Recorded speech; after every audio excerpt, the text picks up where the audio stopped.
I'm in my dorm room, and I got some stuff for my room, and I got laundry stuff, shower and bathroom supplies, and kitchen stuff for cooking, and bedding stuff.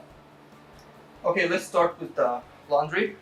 I got laundry basket, I got detergent and dryer sheets, and for bathroom I got shampoo and hair products. I got a toothpaste, a toothbrush, hand sanitizer for cleaning, and lotion, a sponge, and a dental floss, a towel, and a bathroom robe. And for cooking, I got a dish pan for cutting dishes, and a pot, a cup for water, another cup, and a bowl, a plate, some knives and forks.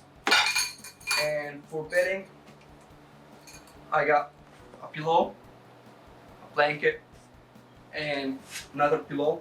To recap, you may need laundry stuff, shower and bathroom supplies, kitchen stuff for cooking, cleaning supplies, bedding. Thanks guys for watching, and I hope you have a great year.